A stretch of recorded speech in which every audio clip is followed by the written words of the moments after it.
c'est la partie 2 sur l'histoire des Toronto Raptors. Si t'as manqué la partie 1, t'as qu'à cliquer sur la fiche en haut à droite. Du coup, on reprend lors de la saison 2002-2003. Elle est complètement ruinée par les blessures. Les Raptors établissent même 2 records en devenant la première équipe à ne pas pouvoir présenter 12 joueurs lors d'un match de saison régulière, et en totalisant 519 matchs manqués par les joueurs sur toute la saison. 53 pour un mec, 29 pour un autre. Les Raptors finissent avec 24 victoires. Ils obtiennent en revanche le 4e choix dans la draft 2002 et sélectionnent Chris Bosh.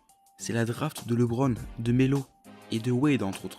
C'est à partir de l'acquisition de Chris Bosh que les Raptors commencent leur reconstruction. La saison d'après est un peu meilleure, se finissant avec 33 victoires. Mais lors de la draft 2004, le GM va complètement délirer en prenant le Brésilien Rafael Araujo en 8ème position.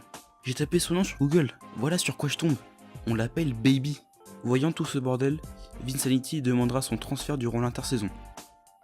Carter est finalement envoyé le 17 décembre 2004 au New Jersey Nets en échange de 3 joueurs, dont le pivot All-Star Alonzo Mourning, grandement diminué suite à une opération au rein. Il est finalement libéré quelques semaines plus tard sans avoir joué un seul match à Toronto et part tenter sa chance à Miami.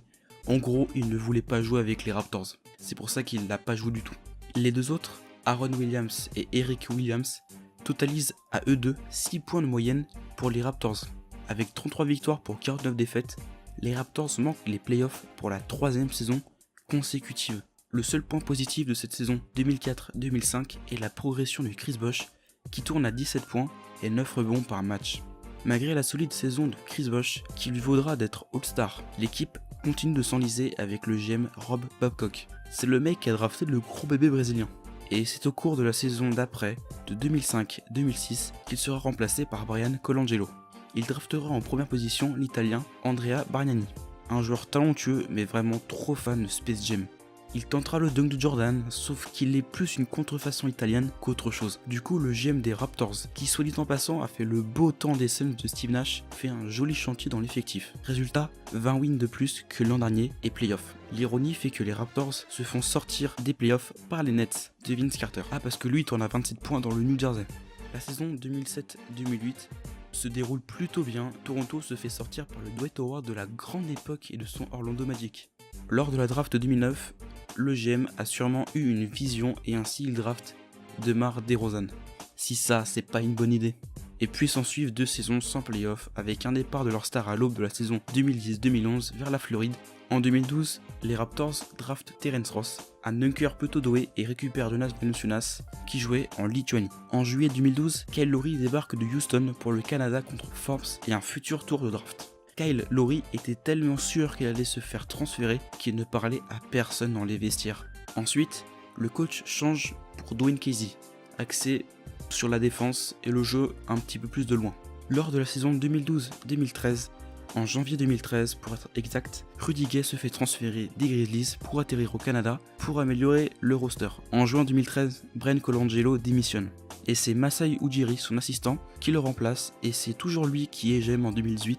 Il essayera d'entourer ses nouvelles stars du mieux qu'il peut. Il commence direct par échanger Andrea Bargnani aux Knicks contre les Raviolis, puis Rudy Gay à Sacramento en décembre 2013. Contre toute attente, les Raptors filent en playoff et sont éliminés au bout du 7e match contre les Nets de Brooklyn cette fois. La campagne 2014-2015 revoit les Raptors en playoff, mais se font éliminer par les Wizards de Washington.